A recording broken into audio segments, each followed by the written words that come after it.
बिस्मिल्लाहिर्रहमानिर्रहीम। अस्सलाम वालेकुम स्टूडेंट्स। जी स्टूडेंट्स, कैसे हैं सब? उम्मीद करता हूँ सब ठीक ठाक होंगे। फ़िज़िक्स 101 की असाइनमेंट नंबर 2 LMS पे अपलोड हो चुकी है और 24 जुलाई इसकी लास्ट डेट है। 25 नंबर की असाइनमेंट है और स्टूडेंट्स आपसे रिक्वेस्ट है कि असाइनमेंट में आगे बढ़ने से पहले चैनल को सब्सक्राइब कर लें ताकि ऐसी ही मुफीद वीडियो और असाइनमेंट सॉल्यूशंस आपको बर वक्त मिलते रहें। और ये असाइनमेंट 100% करेक्ट है, पूरी रिसर्च के बाद बनाई गई है। चलें क्वेश्चन नंबर 1 की तरफ बढ़ते हैं। क्या इज़ इट ट्रू और wrong to say current decrease when passing through us resistor and then increase again upon exiting? कह रहे कि क्या ये बात सच है कि जब एक करंट रजिस्टर से पास करती है तो उसकी स्पीड क्या हो जाती है? स्लो हो जाती है या कम हो जाती है, सॉरी वो करंट कम हो जाती है और जब वो से एग्ज़िट करती है तो दोबारा स्पीड या जो करंट है वो बढ़ जाती है। क्या ये बात दुरुस्त है या गलत है?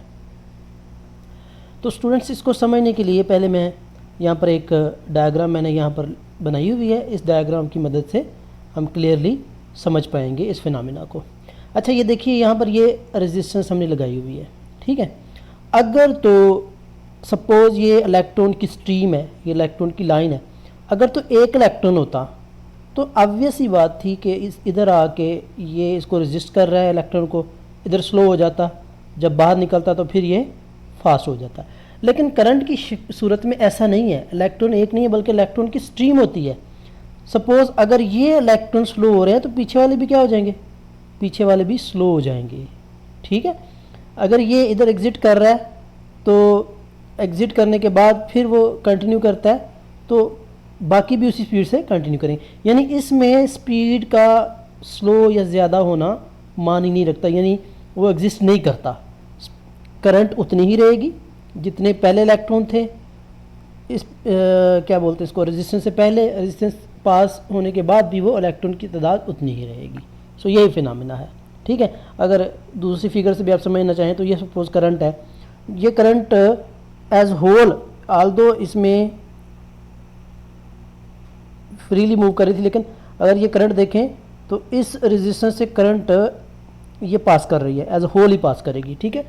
तो करंट कम या ज़्यादा नहीं होगी, ओके। तो ये इसमें दिया हुआ जी, the current is the same, current क्या रहेगी? सेम रहेगी ऑल द पॉइंट, तमाम पॉइंट्स पर, ठीक है। तो इसका साइज थोड़ा बड़ा कर लेते हैं ताकि आपको क्लियर बात से नज़र आ जाए जी। Think of voltage as electric pressure and current as electric flow. Resistance is what? Resistance basically क्या है? ऑब्स्टेकल्स है, ऑब्स्ट्रक्ट्स है द फ्लो को रोकने के लिए। No more current can flow before the obstruction than after as electrons, ठीक है। इलेक्ट्रॉन्स आर एवरीवेयर, यहाँ पर नीचे इसका, electrons are everywhere in this circuit.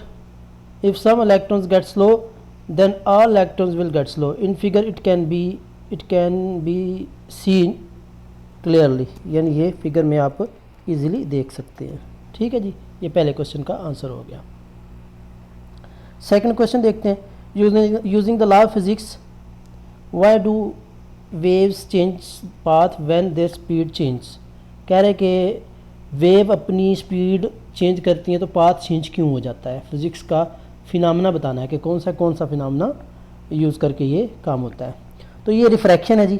Refraction में क्या होता है कि change in direction of waves, उसकी डायरेक्शन चेंज हो जाती है वेव की, या पाथ चेंज हो जाता है from one medium to another, जब वो एक मीडियम से दूसरे मीडियम में गुजरती है। जैसे रोशनी है तो रोशनी की खला में स्पीड और होगी, पानी में कुछ और होगी, आईने में या मिरर में कुछ और होगी, ठीक है। Or bending of the path of the waves, it accompanied by the change in speed. तो यानी ये काम होता क्या है? स्पीड चेंज होने के साथ ही ये काम हो जाता है। And wavelength of the wave, so if the media are its properties are change, the speed of the waves is change, this wave passing from one medium will undergo refraction, ठीक हो गया। इन given figure, ये अपने word में भी कुछ लिख सकते हैं, in given figure we clearly see that is in first path it is straight and it medium is dry road and it enters into water, it's change its speed and path as well by the phenomena of refraction. ठीक हो गया। Question number 3 है, 5 number का ये भी सवाल है। A physics student asserted that he had determined that a substance had a refractive index of 0.85। कह रहा कि एक स्टूडेंट ने ये ऑब्जर्व किया कि एक मटेरियल है जिसका रिफ्रैक्टिव इंडेक्स कितना 0.85 है। Give your professional judgement on this claim. इस अपनी प्रोफेशनल जजमेंट देनी है इस क्लेम पर। Give a good argument to support it or negate. ये आपने इसको सपोर्ट में, इसकी सपोर्ट में और इसकी निगेशन में आर्गूमेंट पेश करना है। ठीक है जी। तो the refractive index of medium is given by the ratio में उसका फार्मूला आता है। रिफ्रैक्टिव इंडेक्स का क्या होता है? सी और वी होता है, जिसमें c v less than 1। For the refractive index to be less than 1 c v less than 1। इसका मतलब रिफ्रैक्टिव इंडेक्स 1 होने का मतलब क्या है कि सी लेस देन है वी से। यानी हम ये कह सकते हैं कि जो सी है वो स्पीड है, ठीक है, ऑफ लाइट, वी वेलोसिटी है। There must exist a medium in which the speed of light is greater than the vacuum which is impossible. कह रहा है कि ये हमें एक ऐसा मीडियम चाहिए जिसमें लाइट की स्पीड वैक्यूम से ज़्यादा हो।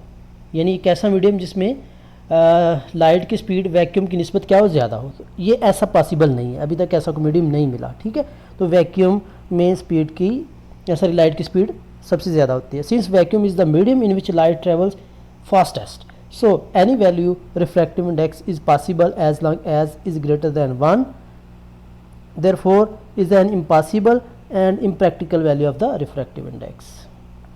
ठीक है, तो कोई भी वैल्यू अगर ग्रेटर देन 1 होगी तो तब भी वो पॉसिबल है, अदरवाइज ये पॉसिबल नहीं है जी। फोर्थ और लास्ट वन क्वेश्चन है 10 नंबर का। ये एक न्यूमेरिकल है। ये आइसबर्ग दिया हुआ है। ये इसने पूछा है what percentage of the iceberg lies beneath the surface of the water. कितनी परसेंटेज ऑफ इसकी पानी के नीचे है। Use the density value listed in the figure. ये डेंसिटीज दी हुई हैं, पानी की भी डेंसिटी दी है और आइस की भी डेंसिटी दी हुई है। यानी इस आइस की डेंसिटी और पानी की डेंसिटी दी हुई है। इसकी सिंपल सी हम रेशो निकाल लेंगे। ये हमने फोर्स निकालनी है, तो ये फार्मूला है जी, volume in water divided by volume in iceberg is equal to होता है density of water divided by density of ice divided by density of water. ठीक है, सो ये हम इसकी कीमतें लगाएंगे तो ये 89.6% आएगी। Here V is the volume and V is the volume of iceberg. ठीक है जी, ये आपका 100% करेक्ट सोल्यूशन है। सो काइंडली चैनल को सब्सक्राइब कर दीजिए। थैंक यू, अल्लाह हाफिज़।